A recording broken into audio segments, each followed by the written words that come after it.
Ladies and gentlemen, we're here. I'm part of the Kliq, isn't everybody? Yes! Yes! Yes! I got an idea, yeah. Beat up John Cena!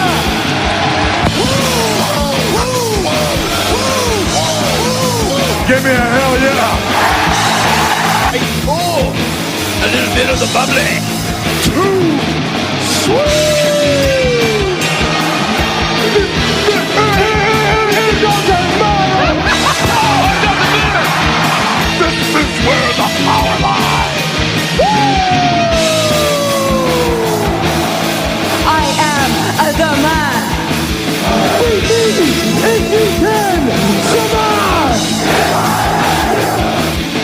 It's showtime, folks! The following episode is scheduled for one fall, and it is for your listening pleasure. This is In The Kliq. What's up, everybody? Baby Huey here, and joining me once again is my brother Tommy. How's it going, Tommy? Good. How you doing? And joining us once again virtually, very much like a member inside the Thunderdome, is our good brother from Pro Wrestling 101 on Instagram. It's Richard. How's it going, Richard? Hey, guys. Every time I look at you, Richard, while we record this podcast, to me, you look like someone that should be in the Thunderdome. I thought this was the Thunderdome. We're also at the Capitol Wrestling Center too now. Yeah, This is all we can afford for the Thunderdome is one screen. Yeah. And I had to provide it. Mm-hmm. You're inside. Yeah, this is a special bonus. This is main event, WWE's main event. You're the one person inside the Thunderdome. Actually, I've not watched main event since they've been at the Thunderdome. I want to know, do they give it the full bells and whistles like they do Raw and SmackDown? I should look into that. Or please, if you're listening right now, let me know in the Kliq at gmail.com. But with that, no, thank you again, Kliqsters, for joining us once again. Subscribe on Apple Podcasts, Spotify, Google Podcasts, and Facebook, Twitter, Instagram at In The Kliq. So here we are, recording on a Sunday night and recapping the week that was in WWE TV. So much to get into once again. Very action-packed, stuff that happened on Raw, obviously stuff that happened on NXT, the fallout from TakeOver 31, some big sad news from NXT as well. We'll get into that in a second. NXT UK, a lot of fun stuff there. And then SmackDown, which was night number 1 of this year's draft, and so much to get into with that as well, and just maybe our predictions of what's going to happen next, because tomorrow night, which next week's episode of Monday Night Raw, will be the second half of the draft. So much to get into. So let's just jump right into it. Monday Night Raw. Some major highlights from this show, and some story points that I'm actually excited for. So Richard, just kind of maybe your initial takeaways from Raw this week. I thought Raw was better than it's been in a few weeks. Absolutely. Things are slowly coming together where they should. Mm-hmm. And it sets up. It feels like they're putting things in place for the draft where they're giving you little things, but nothing big. You know, like it's more character development. Yeah, instead of storyline development. So let's jump into the big news item from this week's episode of Monday Night Raw. We finally found out who the leader is of Retribution, and it was revealed it was Mustafa Ali. And I mean, I got a little funny story. So last week, you know, when we were recording the podcast, we record on a Monday, and Richard, I didn't tell you this yet. So Tommy and I are sitting in my room recording, and I have the East Coast feed of Monday Night Raw on, and my TV's on mute so we can record with no background noise coming in.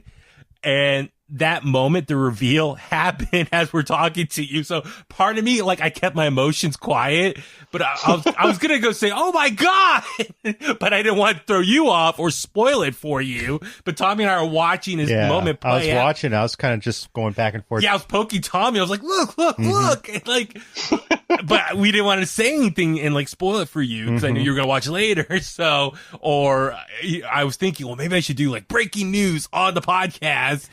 But then again, you know, it just, I was like, you know, I don't want to spoil anything. Yeah. So, I kept my mouth shut, but I was holding all my emotions in because I was like, oh my God, that was, it was exciting. I actually enjoyed it. Finally, Retribution seems to got some good momentum going right now. So, yeah, Richard, your thoughts as Ali revealed as the leader. Who said he was the leader? Told him to get him. he joined him. He joined him, but he was the general that night. Yeah, he was directing traffic out there as far as telling. He was, but it might just be a swerve. For what? The real leader. So there's someone else guiding him? Yeah. So there's multiple layers of Retribution. Well, that's what they did with Aces and Eights and TNA is they had Bully Ray get jumped. Yes. And then later on, when he cut a promo and they were discussing why he got jumped, it was to make it so it would swerve everyone. And I believe the line he used was, "Everyone takes a beating sometime." So it's a gang initiation. Yeah. Motorcycle club. Yeah. So I'm not convinced that he's the leader because they put so much time into this. Really? Yeah. Well, Tommy, how about you? Because you were sitting there right next to me as this played out. What were your thoughts of like Ali? From our perspective, our subjective opinion, he is the leader of Retribution. I thought he was very cool, calm, and collected during the whole ordeal, and I thought it was really cool. Yeah, because they kind of laid the Easter eggs as far as, last couple weeks, Hurt Business is giving him a hard time in the backstage segments. And then they had a match taking place in the ring, but Retribution, flickered the lights, their logos popped up on the screens, and they came out. And Ali, jumps out of the ring and starts approaching them in Hurt Business. Like, yeah, you go, you go start the conflict, or you confront them. You've started, and we'll jump in afterwards. And Ali, stared him down, and I just love just the subtle turnaround, and his face just had that smirk, and he says, "Get him!" And just everyone, Retribution jumped and started attacking the Hurt Business. He was like, "Gotcha." Yeah, so I would not say it's up there. Okay, how about this, Richard? Where would you rank this reveal as far as some of the all-time reveal? Because probably number one is still Hulk Hogan, NWO. That's probably number one. For sure. Always had the biggest impact. Absolutely. As far as wrestling to this day. I mean, just... that can't be replicated. That'll never... nothing will topple that. Correct. Because there's not a bigger star and a bigger baby face. That's like... John Cena. It'd have to be John Cena. Yeah. Yeah. And even then, I don't think it has the same... If John Cena has... in 5 years the same career as The Rock, and then goes back to wrestling full time. Yeah, that's the only way that can be replicated. Yeah. It's not going to be done because Hogan was just such a pop culture icon back then and now. So what do you think? Okay, Aces and Eights with Bubba or Bully Ray, I should say. Or that's in my top 10. Oh, Bubba for sure, because I was still watching TNA on a regular basis, and they built that literally for a year, with the guys just lurking around in the back. So yeah. The build-up for it was the best thing TNA ever did. Yeah, so it's interesting. I should have looked this up, but yeah, some of the biggest revelations in wrestling were Vince being the higher power. Oh yeah. Oh yeah. God, that was such a... That was classic. I love that one. Who was it supposed to be originally, but they backed out last minute? Oh no, it was Christopher Daniels. Yeah. And I just heard too, he was supposed to be in the Brood. Who, Christopher Daniels? Yeah, and Christian got the job because he got a buddy deal for Edge. Oh, nice. Okay. Oh, yeah. Interesting. So I enjoy CM Punk, Nexus. Yeah. What about when Stone Cold joined? The Alliance. The Alliance with Vince McMahon. That was heartbreaking. Or at WrestleMania. Okay, wait. How about this? WrestleMania 17 when he turned heel. So Austin's 2001. Yeah, exactly. Yes, perfect. Yeah. That was such a heartbreaker for me because that was. I loved it. I am in the smallest minority, but I loved Austin's new music then. It was everything about it was badass. Yeah. But really, that was to me the end of the Attitude Era. Yeah, absolutely. That's what a lot of people say when he beat up the Rock. I would say the end of WCW and ECW was the end of the Attitude Era. Yeah. Right. But, everything had to change after that. When Austin, started beating the crap out of the Rock with chair shots, like, what was it, 16 chair shots or something, and then shook Vince's hand. That was, a lot of people say, as the end of the Attitude Era. But no, it was heartbreaking. But, Austin has gone on record many times to explain himself. He thought he needed a refresher. He thought his character was getting a little stale. So I get it, but he says, looking back on it, and he said, Tommy, we were at in San Jose at the convention center for Silicon Valley Comic Con. Oh, yeah, Richard, we met up with you there. Yeah. So Austin, when he did his little panel thing up on the stage, he said he wished he would have called an audible and just told Vince, look for the stunner and just stun him and just still walk out as a babyface. What's funny to me, though, is like he says that now. Yeah. But like I get the feeling at the same time he still sold as much merchandise.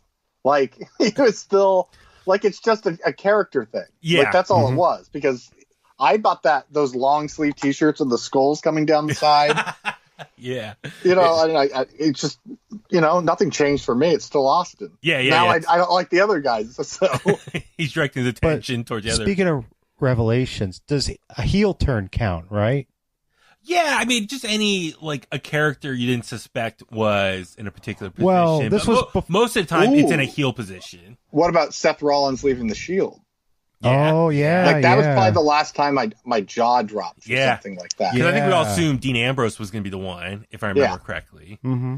But I was thinking, but this was before our time. This was back in the territory days. This was in like 1980 when Ole Anderson turned on Dusty Rhodes. Oh, and then would join the Four Horsemen eventually? No, it wasn't the Four Horsemen, but he just turned heel on Dusty. They were in a tag match. I forgot who it was. It was in a steel cage. Come on, Dave Meltzer. You're supposed to know this. But it was probably one of the greatest heel turns of all time was when Ole turned on Dusty Rhodes. I know what number one is. It's the Shockmaster. Oh, God. Oh God. No, but I mean, listen, and then that's the thing. It's been a minute since we had a revelation like this in wrestling. So that's why I enjoyed it. And now, obviously, like Twitter blew up right away. I mean, me personally, I'm excited for Mustafa Ali because now this obviously puts him in a higher storyline position. No, What's interesting too is I don't know if you saw this, but cutting ahead to SmackDown, New Day's going to Raw. Yeah. And Kofi got the push that Ali was supposed to get. Yeah, exactly. Yeah. So, And it's kind of like, well, would the New Day possibly join forces with the Hurt Business or even for Survivor Series? yeah. Mm-hmm. No, I'm with you as far as because of this turn, there's a lot of loose threads as far as open-ended storylines that WWE had over the last year and a half, 2 years, that they can actually bring back and tie it together. So that's the exciting part. Now, whether it was intentional or not, they're probably like, oh my God, if we make Ali the leader, dude, there's so many other storylines we could connect to this as far as the hacker gimmick, because, Mustafa Ali has the hand, the glove, which was cool at the end. He was in the ring after they beat down Her Business and he closed the glove and the lights went out.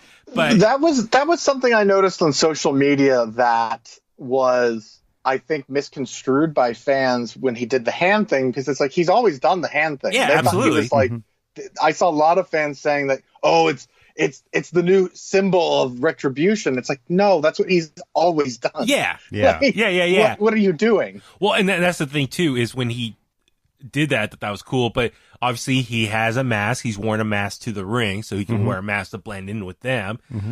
And it was rumored he was going to be the hacker. So maybe it's revealed that he was the hacker, and that's why he messed with the lights and all the other stuff when Retribution was in the early stages of invading It was WWE. me. Well, and that's how he got some of these guys to be with him, because like, other than him, what do these guys really have a gripe to have with the main roster? And it's like, well, if he could hack into the systems and find these guys' files, like there's a story there. Yeah, and the other thing too, keep in mind is, as you mentioned, like his motivation is the fact that Kofi took his spot. He got injured last year, couldn't participate in the Elimination Chamber. Kofi took his spot, and that was the start of Kofi Mania, which was an amazing run for the next 6 weeks, and launched Kofi Mania, and he became world champion, WWE champion. So Ali can easily say that's the biggest reason why he's pissed off, and he's never been able to recover from that sense. So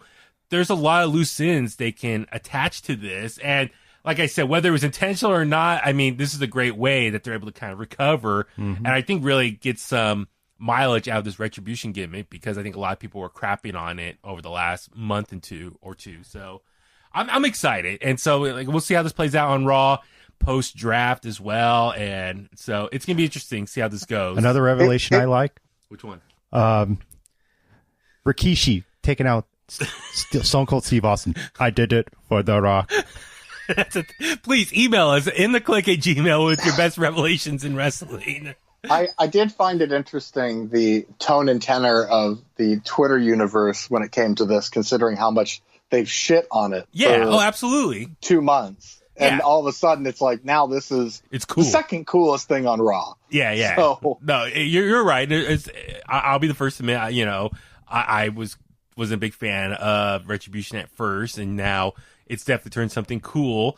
One little tidbit before I forget, there is a rumor that Mercedes Martinez, who was one of the female members of Retribution, is rumored that she's actually going back to NXT. Well, and there was 2 more males in the ring with them. Yeah, and Mia Yim wasn't in the ring this week as well. I mean, so I know, like, we didn't talk about it last episode, but the Raw before, Retribution wasn't on there. Supposedly they all had to quarantine or something, but this past week's episode of Raw, it was just the male members of the group, but no Mia Yim or Mercedes Martinez. Now it's being reported, like I said, Mercedes Martinez might be going back to NXT. So, and that's cool. I think the women's division in NXT is awesome right now, and we'll get into that in a second. So I think that'd be it's great for her. A couple other things real quick we'll touch on real quick. Got a lot of stuff to jump into. So finally we saw Buddy Murphy turn on Seth Rollins. There's ongoing situation with the Mysterio family. A lot of people, I think, are just burnt out of the storyline, me included, because this has been going on since May, I want to say. So here we are, almost 5 months.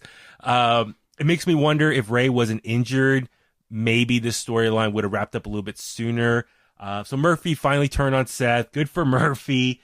I think the reason why is because there is a fair amount of fans out there that are intrigued with the Aaliyah and Dominic aspect of it, not so much the Murphy and Rollins. So I think part of that has to do with that Rollins is getting what they want out of it to make Dominic this baby face that they want, because goddamn is he good. And Aaliyah is really good too. Yeah. Like, I don't think she's been training or anything.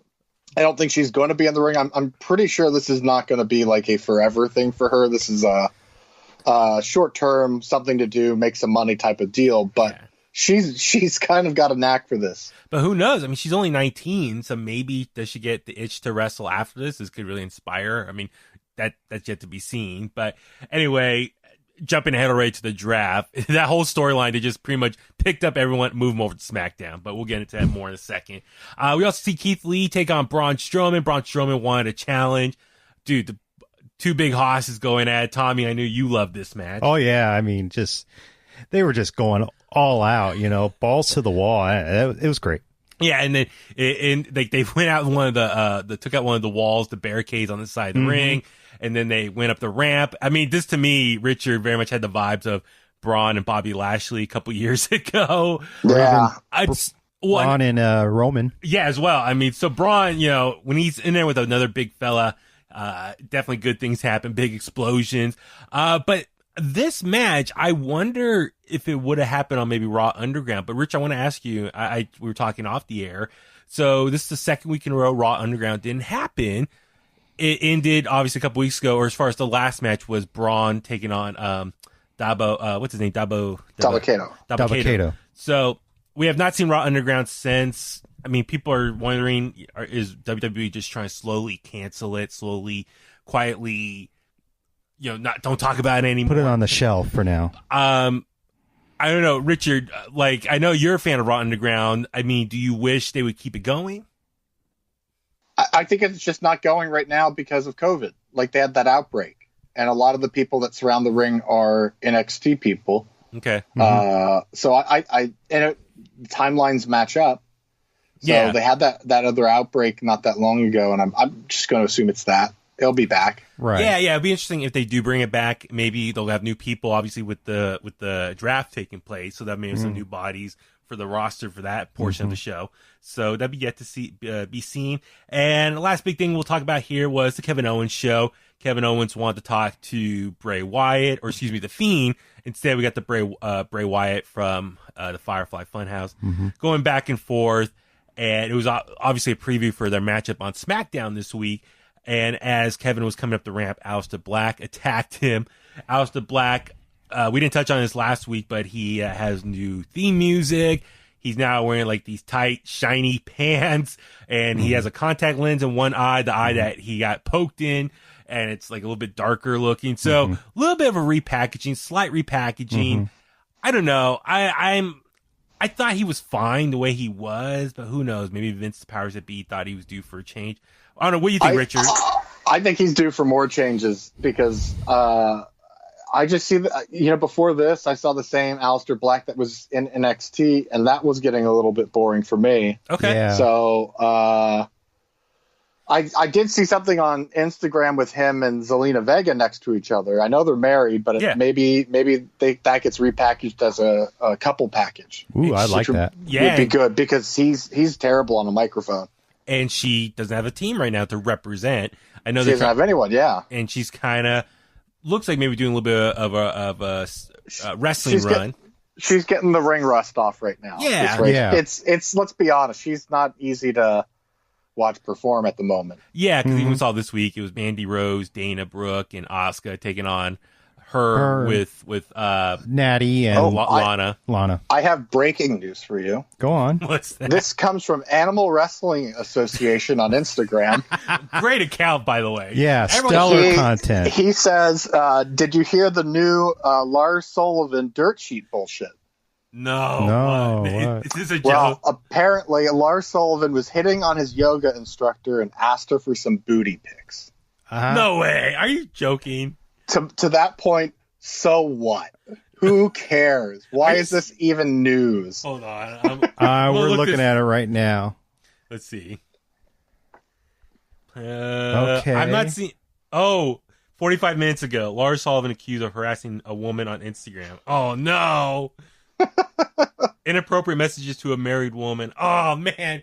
Well, we'll look into that after the episode. But yeah, no. Who cares? What single guy hasn't done that? Well, we'll read into that more and see. Maybe I don't have time to look at it, but I'll click the link and see if they have any transcriptions of what he actually said. So fuck dirt sheets. Anyway, continue. I'll jump on ahead to Wednesday night for NXT this week. So this was the Fallout episode of NXT TakeOver 31. And if you haven't done so yet, please go back a couple episodes, listen to our review for that show. And yeah, action-packed show. The show started off with a banger of an opening match, Kushida taking on Ciampa. The announcers said apparently before the cameras rolled, they had an altercation backstage, so William Regal just went ahead and made this a match. Dude, awesome match. I mean, Ciampa, by the way, he trimmed his beard a little bit. I don't know if you guys noticed that. I did, because it was getting pretty wild. Groomed it. Yeah, groomed it. He cut it, he cut around the sides, made it a little bit shorter. But then, dude, awesome match. And then Velveteen Dream came in, get some payback for his loss to Kushida, and actually, when he attempted to jump on Kushida, he hit Ciampa, and Kushida got the loss via DQ. And you can see Velveteen was like, oh no. And then it turned into them going at it. Velveteen like oversold, like Shawn Michaels-esque at SummerSlam against Hogan. It was very 80s is what I was thinking. Right. Oh no. And then he's like flopping outside over the barricade to the backstage. But cool. I wonder if this is going to lead to a triple threat now between all three of them at some point. If this is what they're building towards right now. I don't know. Yeah. It'd be interesting to see what happens here. It's Ciampa doesn't really have anything going on right now. Kushida, I think we all love him and want to see him get a push. Velveteen Dream, big question mark on what's next for him as well. So this is maybe filler for all three guys until they figure out what to do next. And there's a lot of question marks going on. But I'm really feeling the Ciampa and Kushida feud. Yeah, totally. That's great. I love that. Yeah. I think Kushida's being groomed for Balor. Yeah. Yeah, totally. Oh, I think so. Did they ever face each other in New Japan? I think so. You don't think so? Okay. No. I think so. No, You think so? Yeah, because Kushida, he was a junior champion of the IWGP Championship, and that's what Finn had for the longest. Yeah. When he formed Bullet Club, he was the junior champion. Right. So I'm all for that if they can kind of loosely bring that up somehow of their history in the past. Yeah. Another thing I want to touch on real quick. So Austin Theory, who's been pretty much getting buried as far as taking a bunch of L's in the last few weeks, comes out, takes on one of the new official signees for NXT, Ruff. And Austin just beat him up pretty easily. Just a squash match. He was a surprise though. Who, Ruff? Yeah. Yeah. Because I'm looking at the guy, I'm like, oh, well, this isn't going to be very long.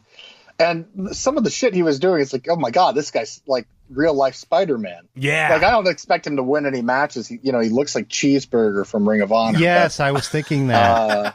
But a better athlete. Yeah. But Jesus, I've never seen someone jump around like that. That was parkour to the next level. Absolutely. But he had a botch during the match. Yeah, he slipped on the ropes. Yeah, there. he was trying to do like what Ray Phoenix does, like the multiple jumps on the ropes. Yeah. He slipped, but at least Austin Theory countered and got him and flipped him over and was able to counter real quick. So, so Austin Theory got the win, bragging once again. We see Dexter Lumis come out. He's finally back on NXT after being out for, I think they said 10 weeks. I didn't know it was that long with the ankle injury. So he's lurking. They had a match created there on the spot, and Dexter Lumis got the victory. And then our favorite, Cameron Grimes, he came out and stopped Dexter Lumis in the chest and told him, that they had a little back and forth. So it was interesting, just a lot of moving parts in that whole segment. He's like, that guy's weird. He won't even talk to me. Yeah. And this and that while he's cutting a promo on. To the moon. To the moon. So it was great. So I guess it looks like Cameron Grimes and Dexter Lumis are going to be in a program coming up, which is fine. It's two opposites as far as Dexter with the creepy persona, and Cameron Grimes is a very much over the top Southern guy. So I'm looking forward to that. Yeah. And then a segment that was probably the biggest thing people were talking about, or one of the biggest things. So we saw Ridge Holland. He came out, and obviously people were talking about his role as far as NXT TakeOver 31 at the end, as far as beat up Adam Cole, throwing his body over the barricade. And people were trying to speculate, what does that all mean? What's that about? Undisputed Era had a promo backstage, and they're like, said that they're all going to go after him. So here he is with a match taking on Danny Burch. Ridge got the victory here, but then Burch's tag team partner Oney Lorcan comes running out, and they start beating him up. And Ridge is outside. Oney, leaps out from the ring onto Ridge. Ridge catches him, puts him down. They keep going, and once again, Oney goes for a second attempt, jumping over the ropes, and Ridge tries catching him and pretty much blew out his knee and ankle, if I remember correctly. The reports are, it's terrible. His knee's it's like two major injuries. It's not just one. It's like two separate things. It's bad, destroyed, and it was scary. And here's the thing: so NXT, since they're now at the Performance Center, or what's it called? Capital Wrestling Center. Capital Wrestling Center. Each episode of NXT now is going to be live again, taped live, versus the past where it was at Full Sail and they pre-recorded a couple episodes at a time. Yeah. So they go to commercial break and they come out, and you still see Ridge on a stretcher. He's trying to give the thumbs up, tell everyone he's okay.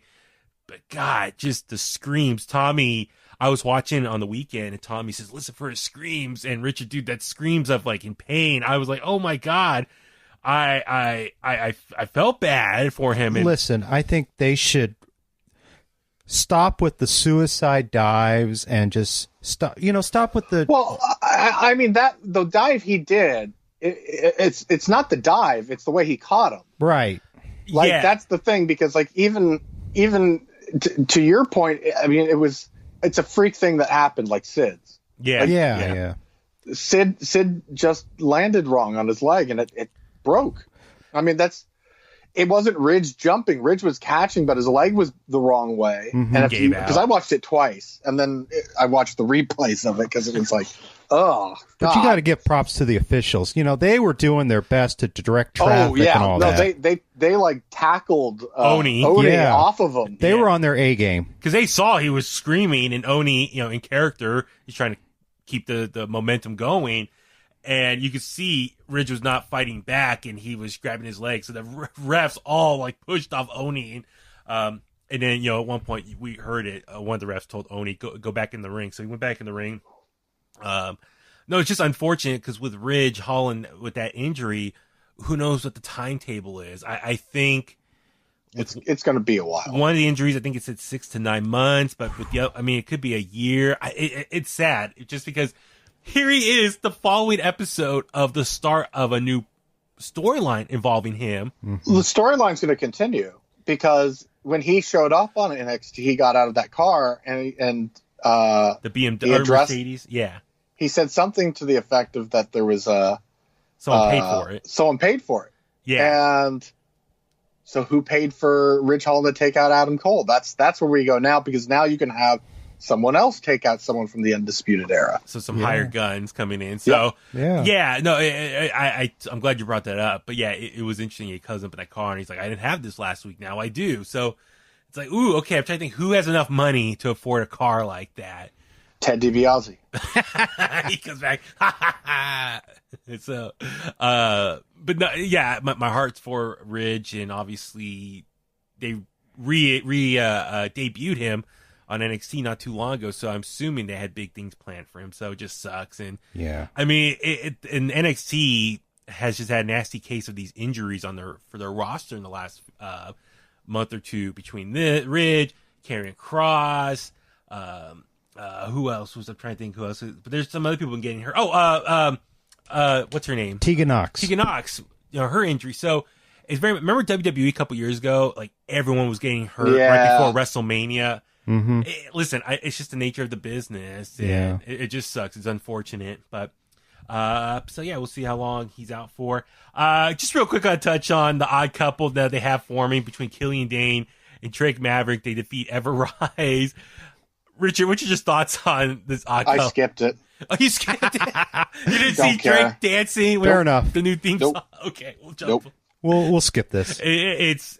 I wonder if they're trying to try to recreate the magic that Dunn and Matt Riddle had earlier this year. I don't know, but it'd be interesting to see if they go that route. You've just lowered the bar quite a bit. Oh, God. And then something I just want to mention, Xia Li, she had a match against Shotzi Blackheart. She lost.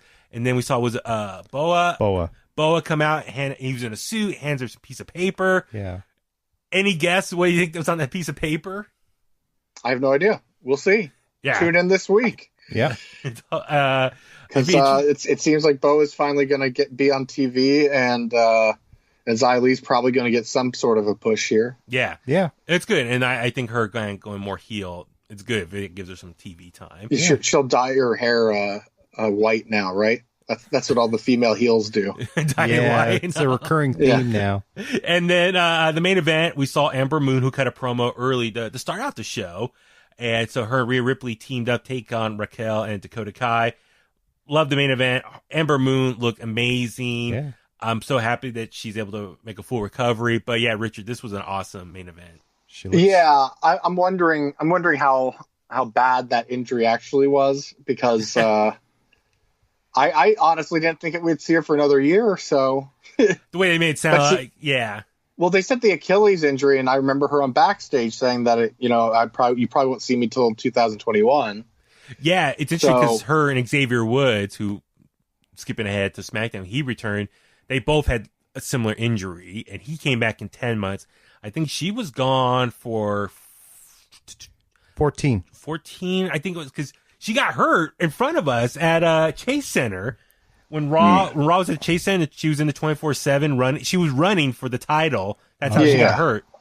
And I don't remember that. That was over a year ago. Wow. So her and Xavier got injured around a couple months apart. So she looked great. Rhea Ripley, obviously a badass. They got the win here. So I don't know. Is Ember going to immediately jump into the title picture? Title picture with Io Shirai. Io Shirai cut a promo earlier in the night as well, saying There was a video package with Tony Storm. Yeah, dude, the women's division on NXT is stacked once again. I said this last week. I'm stoked for it. So I don't know if Ember Moon's going to be the first challenger for Io Shirai, but I'm all for this. So NXT, dude, exciting stuff as always. Yep. And dude, I love. Oh yeah, this was the first episode of NXT inside their Thunderdome light.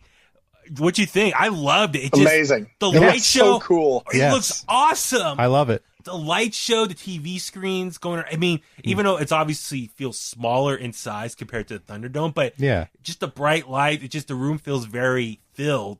To I think for NXT going forward, even that they should do that for NXT TV, like when after the pandemic, maybe Right, let a certain number of fans in, but still do the TVs because it looks so good. I loved it. It's very state of the art. Just the layers, on the ramp, they have the layers of different screens and the lights and the NXT logo just popping. I loved all. Plus, I love saying the name Capital Wrestling Center. Yeah, it's very exciting. And real quick, NXT UK, it happened this week on Thursday. Very action-packed show. We saw Xia Brooks and Danny Luna take on Nina Samuels and Amel. Am I saying that right? Amel. Dude, awesome opening bout. Like, I don't know about you, Richard. I was watching this, and I just felt like all four ladies just seemed very hungry. Like, Yeah. they wanted this. Like, That's the feeling I get with NXT UK every week now, and it's really refreshing. yeah. Like these weren't people I was missing necessarily, besides Walter or Alexander Wolf, but like coming back to it, it's just like everyone's just like, oh my god, let's do this. Like I'm so tired of being at home. Yeah, like dude, like the adrenaline rush or whatever it is, they're going like 100 miles an hour in the ring, but still good. I mean, I worry sometimes when people go too fast and get kind of sloppy. In this case, no, it was still very well choreographed. It was very amazing. Nicely consistent. Yeah, I love that opening match. And then Tommy's one of his new favorites, Saxon Huxley. the British. The British Bruiser Brody. Yeah, he had a match against Jack Stars. Dude, I love this match because it was just hard hitting. Like, it was just power moves. Just a classic brawling style, too. Throwing Jack in the corner and just chopping mauling him. Yes. I love this match, dude. Like, listen, I know today's generation, the younger kids, I think a lot of them like more the flippy stuff and the, more high flying and the, thigh slaps, leg slaps. For me, this is the type of match I love. I grew up loving. It was a mixture of 80s brawl, all that good stuff. So I can watch Saxon wrestle all the time. I want more of him. Saxon comes across as the kind of guy that can do like the corner punches and eventually you'll get busted open. Yeah. Yeah. And Plus, I love that match he had with Walter. Was it a couple weeks ago or last week? Yeah. That's the thing. Yeah. It's like I like guys who could throw an actual good work punch. Yeah. There's a lot of guys now who do more of the forearm stuff. Heavy emphasis on the forearms. And they hit like, the neck / upper shoulder area. When they throw those. Your boy, John Moxley has the worst wrestling punch I've ever seen. He does. Ever. That, yeah. I agree. Yeah. He's wrestling right now at Josh Barnett's promotion, Bloodsport, right now. Well, he'll lose because he can't throw punches. So, I love that match. Then we saw another match for what's it called, Tommy? The Heritage Cup. Heritage Cup. A-Kid taking on Flash Morgan Webster. Good match. Yeah. One round, I think it was the third round. Flash almost had a pin, but he got the bell saved him or stopped him from getting that pinfall. Yeah. But just high flying. A-Kid got the victory here. Yeah, with the arm bar. It's NXT UK is almost like, in terms of a different genre. Yeah. It's almost like Lucha Underground, where you can't really look away from it. You'll miss something if you look away. Tommy knows, because I'll be watching, like I was watching before we recorded, and like I'll watch something and then I'll turn my head, I'm typing something, and I'll miss it. And I'm like, crap, and I stop and rewind. So it might, for an hour show, it might take me like an hour and 15 minutes because I've rewind a few times. So it's, I get what you're saying. It really is must-see TV as far as that style. Yeah. And then, let's see, the last segment was current NXT Women's Champion, Kaylee Ray. Ray. Give her State of the Union. address. And what you say, Tom? She was just kind of talking crap. She was just blabbing about, I'm the longest reigning women's NXT women's champion, blah, blah, blah. I'll accept any challenge or whatever, you know. And then pretty much the entire women's roster comes out to the ring, and they just started. It was a riot. All hell broke loose. So no, it was cool. They all, it really, I think it was a great display of the current women's roster. Like, I was like, I don't know a lot of these ladies' names. I mean, except for the ones I've seen since they relaunched NXT UK. But I'm like, dude, this is exciting stuff. They got some really talented women here. Yeah. It's what's that one girl? Valkyrie. She's one to keep your eye out for. Yeah. Which one is she? She's the one that kind of looks like she's got more of a wrestler build, but she reminds me of Casey Catanzaro. Oh, okay. Like she's just like an aerial wizard in there. She's really good. Oh yeah, I like the one. Emil was her tag partner, but then she turned on her in the opening match. Yeah, that one is. I forgot her name. I got it right here. Nina Samuels. I think Nina Samuels. Yeah, I like her, dude. So NXT UK for, like I said, an hour. They're in and out. 3 matches, couple promos, interview, boom, in and out. Like I said, simple. Next week, I can't wait. Walter and Wolf taking on Dunn and Ilya Dragunov. So, I mean, Richard cannot wait for that main event. There's going to be a lot of annoying moaning in that one. And growling and whatever. Goofy facial expressions. Yeah. But nonetheless, Walter, we need more Walter. Walter's going to smack those red contacts out of his face. There you go. Dude, that would be awesome. That would be sweet. And that's the thing, Tommy, you told me, like, they do have history together because with Progress and WXW in Germany. It's on the network. So if you want to see them go at it, I mean, they're going to have their title match one-on-one in 3 weeks. So if you have some free time, check it out on the network. They do have other matches against each other. So a lot of stuff to get you hyped up for. And last but not least, Friday Night SmackDown, a.k.a. night number 1 of this year's, the 2020 WWE Draft. Richard, actually, I should have asked you beforehand. Should we just go over the picks right now, then the matches, or it was? Let me see. I have they have all the rounds posted on their Instagram, so I can look that up real quick.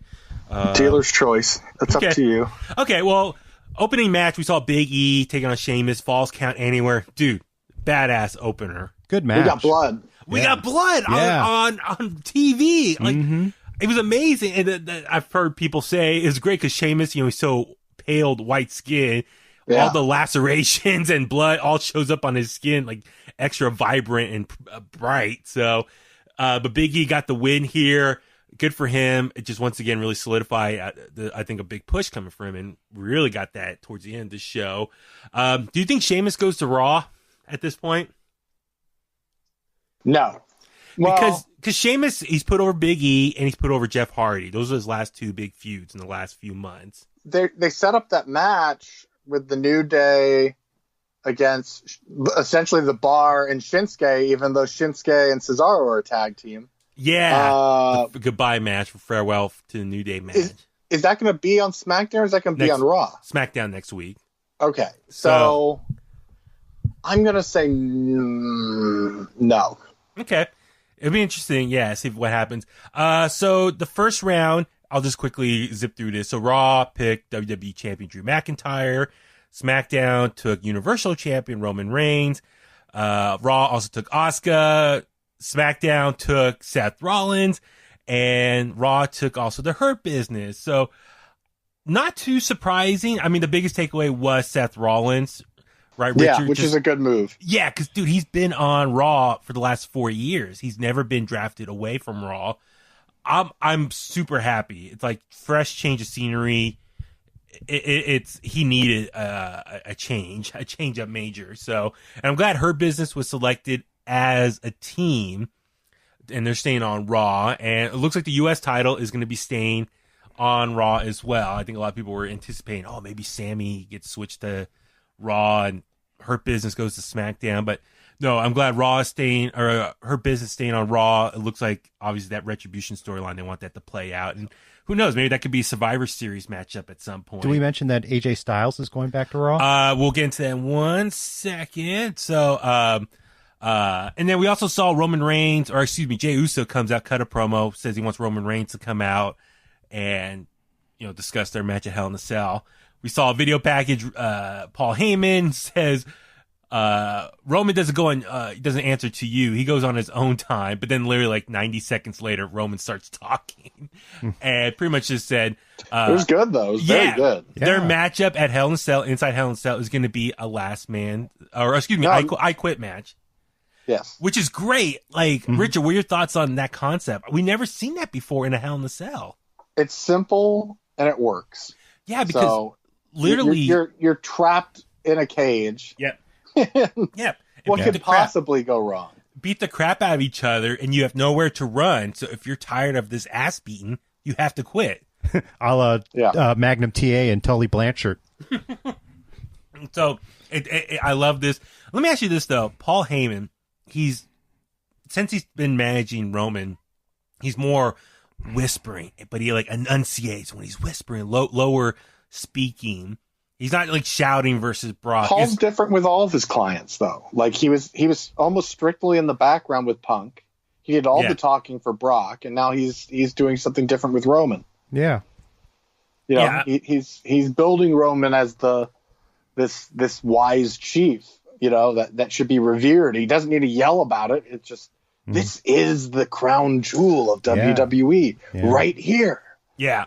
No, I get it, and it's a fresh presentation for Paul Heyman because we've seen him for years, just solely with Brock Lesnar, just do the shouting and ladies and gentlemen, my name is Paul Heyman, blah blah blah. So I'm all for a change up in this presentation as far as with more of the whisper and soft spoken of it all. That's fine with me. We saw round number 2 of the draft. So AJ Styles going to Raw.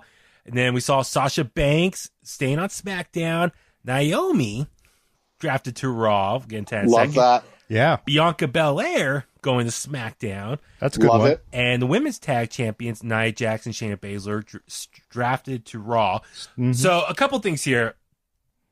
The women's tag titles, I thought they can go to either show, Raw or SmackDown. So maybe... Yeah, the pick is for the team, though, not the titles. Correct. So that's whenever they do lose the titles, they'll just stay on Raw after that. Correct. Okay. Bianca Belair, kind of shocking just because of all the vignettes. What do you think of all the Mr. Perfect inspired vignettes for Bianca? I love them. They should do it for everybody. Yeah. Yeah. So her going to SmackDown, though, that's interesting just because... I was like, oh, well, maybe she's gonna, who knows? I think maybe SmackDown is better for her because I think she can get into that title picture much sooner and potentially win it sooner. She hasn't won gold yet in WWE. She never won in NXT, which I was so pissed because I thought she should have been the one to dethrone Shayna Baszler a year and a half ago. So Shayna's a monster. Totally, absolutely. Oh, yeah. Naomi going to Raw, great for her. Very good for her. And you see what MVP tweeted out? He had like the little eyeballs. Oh yeah. So I wonder, would her business try to recruit a female member? Sure. Why not? Yeah, I'm down with great. it. And here's the other thing too. I think a lot of people are like, well, she's married to Jimmy Uso. And he was left undrafted. I think all the guys or people that were injured were not part of this draft this year. They'll be free agents later when they do come back. It'll be interesting what happens to the Usos in the near future. But keep in mind, I think anyone that's in a relationship, I think in the past, it was always a big deal if someone is dating someone or married to someone, they both have to be on the same show.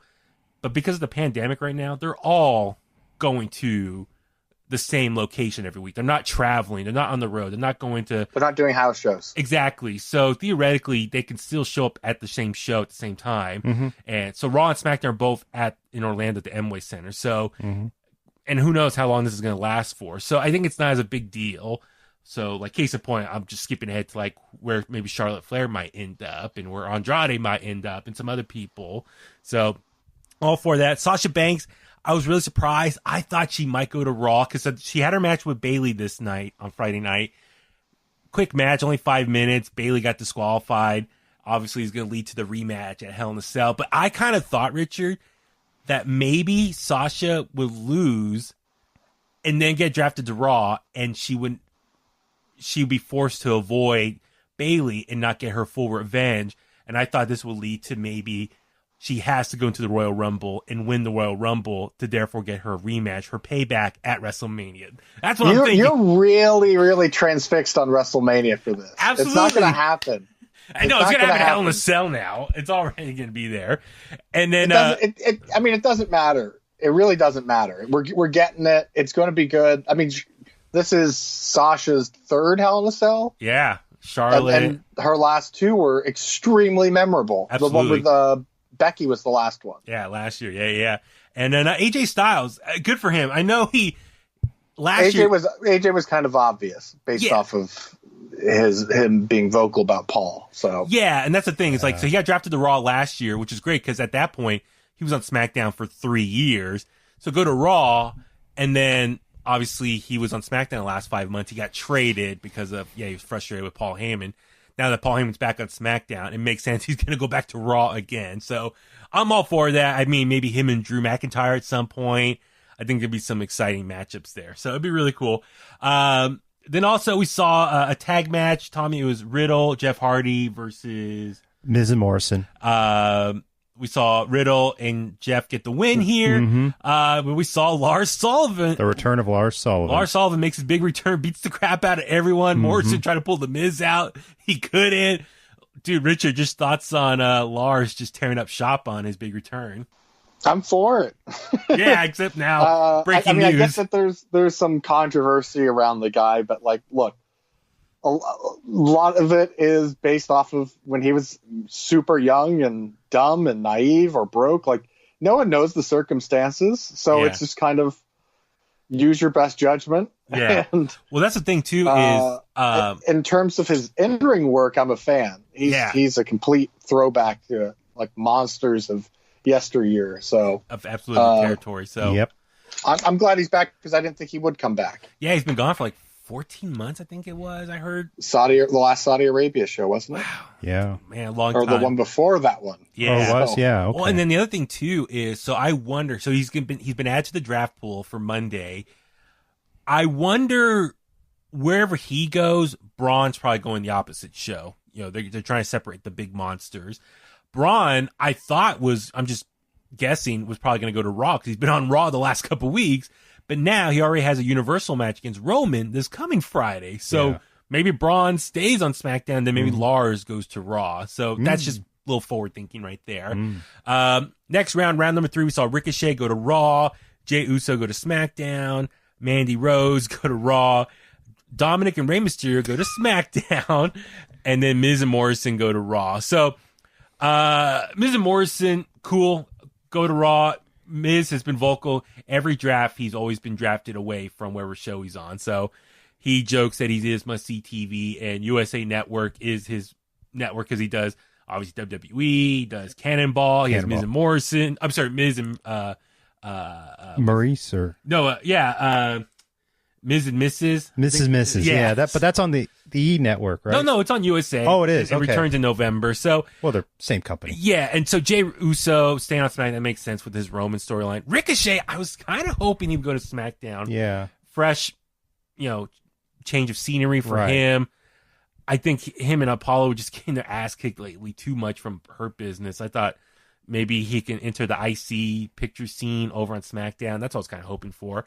Mandy Rose, not a shocker. She was announced on Raw a couple weeks ago with the trade that Miz created. But yeah, Richard, your thoughts on Seth Rollins, the Mysterio family, looks like just picking up on SmackDown now. I'm fine with it. I like it. I'm not in the same camp as you when it comes to this. Because it doesn't feel like it's done yet. I get it. It's dragging on, but like the point is to build Dominic. So had they stopped doing this angle 2 weeks ago, then what are you doing with Dominic? Because everyone else is busy. See, that's the thing. I wonder, what do you do with Dominic after this is all said and done? Like, does he stay on Raw, or will now be SmackDown, or does he go off TV for a bit and go to NXT? Like, I think he's there. Yeah, I think I don't think he's going anywhere else. Yeah, so good for him. Had he not been on TV after SummerSlam, I think that would tell you that he might be going to NXT, but he's been on TV for how long now, and he's staying where he's at. Yeah. And next up, we saw the New Day. So after Big E won early in the night, he was reunited with Kofi and Xavier Woods. They're back. Xavier's been out for the last 11 months with his Achilles injury. Kofi's been out a couple months post his beatdown on which pay-per-view was that? Was that Extreme Rules, I think it was, right? I don't know. Horror show. There's so many shows. I know, there's so much to keep track of. So taking on Unforgiven 2009. So New Day, Kofi and Xavier taking on Shinsuke and Cesaro. Great match for the SmackDown tag titles. New Day gets the victory. Xavier looked great in the ring. He was bouncing up and down. Like when someone with Achilles, like I'm watching him in the ring and he was bouncing off the ropes just fine. Good for him. But the big thing was after that match, so New Day, new SmackDown champions. It's a good way to get a pop. You get a title change during the draft, get people talking. Stephanie McMahon comes out right away during their celebration and announces the 4th round of the draft and says the New Day of Kofi Kingston and Xavier Woods have been drafted to Raw. Xavier's like, say Big E, say Big E. He was like nervous, like getting kind of worried. And she says SmackDown has drafted Big E. So quickly run through the rest of this. So Dana Brooke on Raw. She's already been there with Mandy Rose. Otis, by himself, drafted to SmackDown. So once again, he is separated from his peach, Mandy Rose. And then Angel Garza drafted to Raw. So, wow. Richard, a lot to unpack here. Your thoughts on just the New Day being split up now? Good for Big E. Yes. Yeah.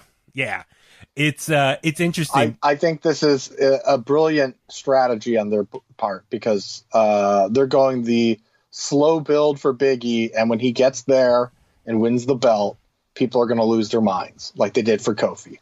Yeah. When do you think what's a good timeline for him to win the Universal Championship? I don't know. He's still in the beginning stages right now, so it's not going to be for months, I think. Yeah. Maybe a year, maybe SummerSlam of next year. Yeah, absolutely. So, listen, I know there was rumors. WrestleVotes tweeted out. There was a rumor not too long ago of the New Day not necessarily splitting up, but I mean, as far as one turning on the other, which is so played out, how like a tag team or a stable breaks up because someone turns on the other person. This one is just a natural. They're just going down different roads right now. And they're still friends and everything. I think that's great. So the rumor was that Big E was going to stay on SmackDown, Kofi to Raw, and Xavier be a manager for both of them on both shows. Doesn't necessarily play out. that was the rumor. Where do they get this shit from? This was WrestleVotes, who gets a lot of insight. Fucking stupid. It's one of the hot Twitter accounts that always has like breaking news of stuff going on behind the scenes at WWE. So fuck Twitter. Isolate that. F Twitter. So oh my god. So yeah. Listen, a couple things here. One, I'm glad I understand why they put the titles on Kofi and Xavier, because that way when they get drafted, Raw wants the champions. It's just a little confusing though, because it's like, okay, the SmackDown tag titles are going to Raw. Well, they could do something like a rematch on Raw and have them lose it. So we don't know yet. Okay, yeah, that's true. Because yeah. So a couple things, and Richard, you brought up a good point. So listen, I get what the point is. They're trying to separate Kofi and Xavier and Big E. Big E staying on SmackDown. He's going to maintain his singles run while the other two are going to do their thing, probably as a tag team for a while. Part of me is like, well, shouldn't they just draft the Big E to Raw and then keep Kofi and Xavier on SmackDown to keep the SmackDown tag titles on their show instead of doing the opposite? And a lot of people were complaining. It's like, well, wait, how do you do this? Is the Raw, does this mean Street Profits are probably going to get drafted to SmackDown? They could potentially also have it so since they have the belts but they're on Raw that they have to defend it on SmackDown. True. Okay. It's a cool cross brand. Like the women's tag titles. So. Yeah. I just hope they explain, they kind of clarify some of this. I'm sure they're probably thinking of this as they go. But so I wonder, will Street Profits go to SmackDown? That way they could be with Bianca Belair over there, all that stuff. But then let's say hypothetically Raw tag titles go to SmackDown. Now the whole lineage is messed up because like everyone who's won the Raw tag titles, now it's over on SmackDown and vice versa. So it's a little confusing. I'm going to assume it's going to get resolved on Monday. Yeah, and a lot of people are thinking, well, listen, there's not a lot of tag teams on Raw and SmackDown, so maybe this is the opportunity to unify them and just have one set of tag titles. Richard, you brought up a good point. If they're going to keep two separate ones, then maybe get rid of the Raw and SmackDown names and kind of go back to when WWE brought in WCW and they brought all their titles over and they just rechanged like the WWE Championship or Tag Championships, and then it was the World Tag titles, if I remember correctly. They didn't have they were still the WCW Tag Team titles, and they retired those at the end of the alliance. Yeah, but nonetheless, as far as still having two names, so I wonder, you brought up a good point off the air before we recorded, like maybe call one set the WWE tag titles and the other one the Universal tag titles or something. That could be an idea there. So like you said, we'll see how this plays out, and then we'll talk about more next week. And then the main event, we saw Kevin Owens take on The Fiend. So I'll follow up from their altercation on Raw this week. Tom, your thoughts on this main event here? It was a good match. I mean, it was just showing that The Fiend is just this indestructible monster, as always. So, that's all I got to say. Yeah, and The Fiend got the victory here. And then, Richard, we saw Alexa Bliss make an appearance as The Fiend was coming up the ramp. And they stared each other down face to face. They looked at Kevin Owens in the ring. Kevin Owens is knocked out, beat up, and out of it. So continuation of Alexa Bliss and The Fiend as a package deal now. Yeah. We'll see what happens on Monday. I think potentially they could be moving to Raw. Yeah, totally. I would like that. Yeah, absolutely. I think The Fiend and Alexa Bliss should go to Raw. I think that'd be great. Mm-hmm. It'd be nice if they kept Kevin Owens on Raw, too, because he hasn't had something to stick his teeth into for a while. So he and The Fiend could be fun. Yeah, absolutely. And so on Talking Smack on Saturday morning, they had a fifth round. Humberto Carrillo was drafted to Raw, so he's staying put. Buddy Murphy brought over to SmackDown. So once again, the Seth, Dominic, Rey, Mysterio storyline, and Murphy are all going to continue on SmackDown. Tucker, the other half of Heavy Machinery, is going to Raw. And Kalisto staying on SmackDown. Drew Gulak going to Raw as well. So people that were left undrafted was Mickey James, the rest of Lucha House Party. Undrafted from the first night, Yeah, from the draft pool. So it's going to be interesting. Drew Gulak, he's been on Raw the last couple weeks anyway with the 24/7 championship. Kalisto, so I wonder if Lucha House Party, the other two guys, are going to go to Raw maybe. But Tucker, dude, I'm bummed. It's the end of Heavy Machinery, theoretically. Let's hope they got plans for him. Tucker, he doesn't have quite what Otis has, so it's that's true. Charisma, so he's got to figure something new out. Maybe they put him together with Eric from the Viking Raiders. Yeah, well, he's currently out right now. He had a little bit of arm surgery. He had an old injury there, so I don't know how long. Disregard them. Yeah. The other thing too. So, Shorty G, he was also undrafted. Well, you know what's funny is how when they announced the draft, I saw a lot of people online complaining. Yeah. Because they felt that NXT was going to get raided. Yeah. No one from NXT has been touched. Correct. I think, let's see, who's recently been called up? I mean, WrestleMania, post WrestleMania with Bianca Belair. Retribution. So maybe that's yeah. But that was already going on before they announced the draft. Correct. And people, that Matt was Riddle? just like the outrage of, look, they're going to ruin NXT now.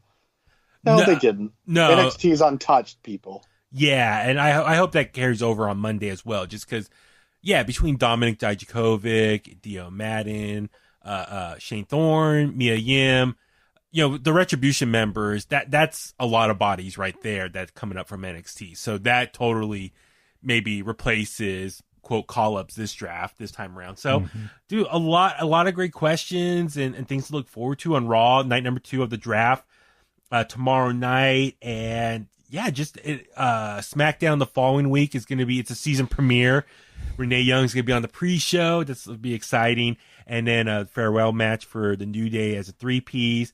And it's going to take probably a couple weeks for all these draft picks to kind of settle and all the new storylines take shape and move on out. So it's going to be, exciting times. Here we are on the road to Hell in a Cell and all these different potential new fresh matchups. I'm all for it. So it's going to be very exciting. So on that note, let's go home for tonight. Richard, where can all the Kliqsters find you online? Just Instagram, Danny.